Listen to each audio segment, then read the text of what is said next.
ప్రజాక్షేత్రంలో Congress party graph అంతకంతకు పడిపోతున్నదన్నది అర్థమవుతున్నది. దీన్ని ధృవపరుస్తూ గత లోక్సభ ఎన్నికల్లో సెంచరీకి చేరువగా వచ్చిన కాంగ్రెస్ పార్టీ ఇప్పటికిప్పుడు లోక్సభ ఎన్నికలు పెడితే ఆ పార్టీ దరిదాపుల్లో కూడా వచ్చే పరిస్థితి లేదని తేటతెల్లమైంది.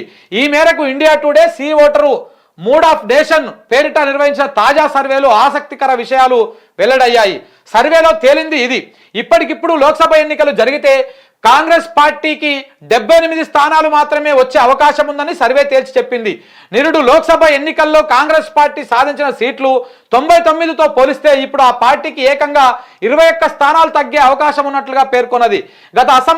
గత లోక్సభ ఎన్నికల్లో కాంగ్రెస్ పార్టీకి 21.5% మేర ఓట్లు రాగా ఇప్పుడు ఎన్నికలు నిర్వహిస్తే ఆ పార్టీకి 1.5% మేర తగ్గి 20% మాత్రమే ఓట్లు రావచ్చని సర్వేలో తేలింది.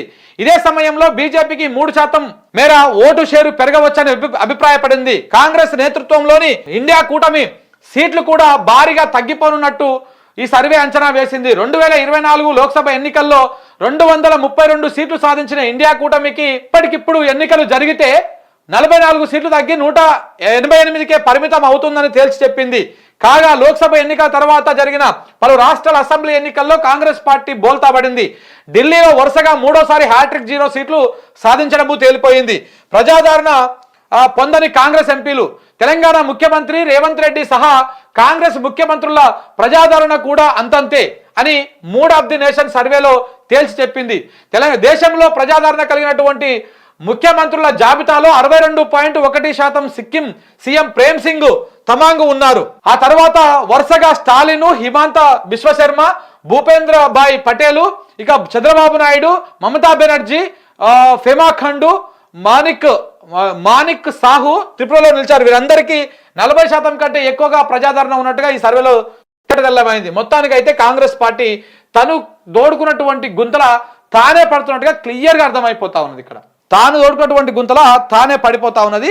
కాంగ్రెస్ పార్టీ ఎప్పుడైతే మిత్రపక్షాలను ఓడించే కార్యక్రమానికి పూనుకున్నదో కాంగ్రెస్ పార్టీని ఇంకెవరు నమ్మే పరిస్థితిలో ఉండదు. ఇప్పుడు ఆప్కు దూరం అయిపోయాయి, టీఎంసీకి దూరం అయిపోయాయి. సో ఇట్లా బలంగా ఉన్నటువంటి పార్టీలు ఏవైతే ఉన్నాయో, అంటే తనకు ప్రతిపక్ష పార్టీ అయినా సరే జాతీయ స్థాయిలో మేమే ఉండాలి కానీ ఇంకొక పార్టీ ఎదగొద్దు అనేటువంటి కుట్రపూరితమైనటువంటి రాజకీయాలు కాంగ్రెస్ పార్టీ చేస్తున్నట్టు కనపడతా ఉంది. సో అందుకే ఆప్ నోడగొట్టింది, అందుకే టీఎంసీ మీద అది చేస్తూ ఉన్నది. సో కాబట్టి ఈ కార్యక్రమాలు కనుక తగ్గించుకుంటేనే అందరినీ కలిసిపోతే, ఇప్పుడు కాంగ్రెస్కి ఇండివిజువల్గా పోయి ఫైట్ చేసి బీజేపీని ఓడించేటువంటి శక్తి సామర్థ్యాలు ఉన్నాయనేది మాత్రం ఈ దేశంలో ఎవరు అనుకోవడం లేదు. కాంగ్రెస్ పార్టీ ఇండివిజువల్గా వెళ్ళి బీజేపీని ఓడించే శక్తి సామర్థ్యాలు కాంగ్రెస్ పార్టీకి లేవు, రావు కూడా. ఇప్పటికీ 3 రాష్ట్రాల్లో మాత్రమే ఆ పార్టీ ప్రభుత్వంలో ఉన్నది. ఒకటి కర్ణాటక, హిమాచల్ ప్రదేశ్, మన తెలంగాణ.